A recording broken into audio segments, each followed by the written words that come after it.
proof at the sentencing hearing. So in considering all those things and weighing all those factors, on the reckless endangerment, the court is gonna sentence the defendant to 11 months and 29 days in jail. On the second degree murder, the court's gonna sentence the defendant to 20 years. So that's gonna be the 20 years at 100%, I believe. So that's gonna be the order of the court. Your Honor, may I ask for some clarifications? Yes. Just for appellate purposes. As to the mitigating factor regarding a positive work history, for employment, you said that you were looking at that regarding rehabilitation, but not as a mitigator. For work history, you said you were looking at that regarding potential for rehabilitation. Did you also find that as a mitigator? I didn't find it as a mitigator, but I gave it weight in her favor for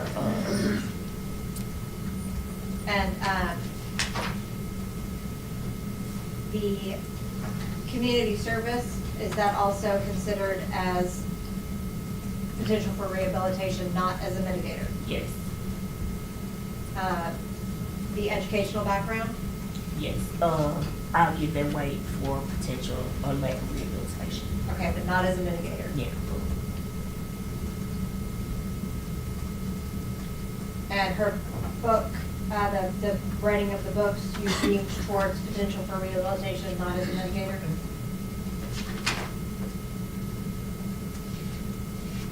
And the strong R, Yeah. the low risk for recidivism, I gave it some weight in her favor. as towards potential for rehabilitation or as a mitigator? Potential for rehabilitation. Thank you, Your Honor. You're welcome. Anything else from the parties?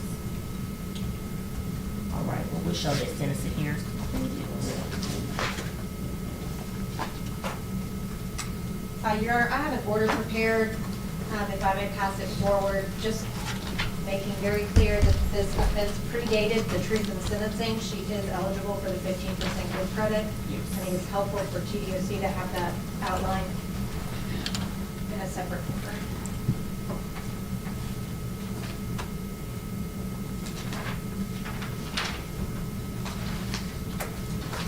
Judge Daniel was also indicted in 1904436 as 3 misdemeanors: escape from misdemeanor incarceration, assault, and resisting official attention. It's related to incidents that took place immediately after this was done, based on the results of this case, and that the state is going to ask the court to show there's no process, no cost. I will pass forward judgments on those.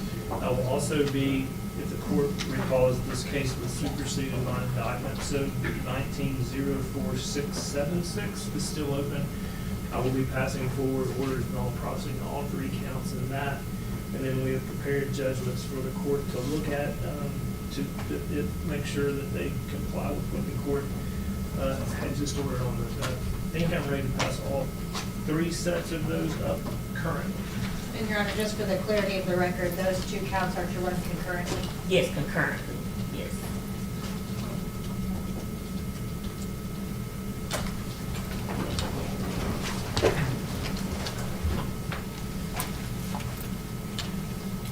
And I also want to put on the record, I think one of the things that the state raised was the fact that I could, that there were enough actions for first degree murder based off her conduct. And so the court is given that some consideration as to why the court did not do 25, because the court can look behind what she was convicted of, and the court can consider the actions of the defendant. And again, the court does find that there was sufficient proof for the defendant to be found guilty. Her actions were premeditated, I guess that's what I'm saying. So with that being said, the court didn't do 25. I think that the state asked for a higher end sentence.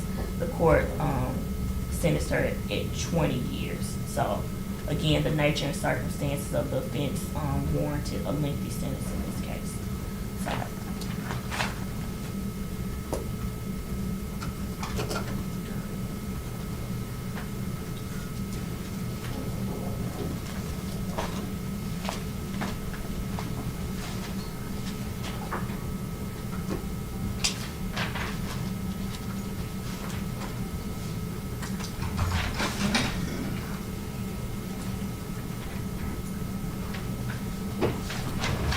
Your Honor, may we be excused from that? yes. Thank you.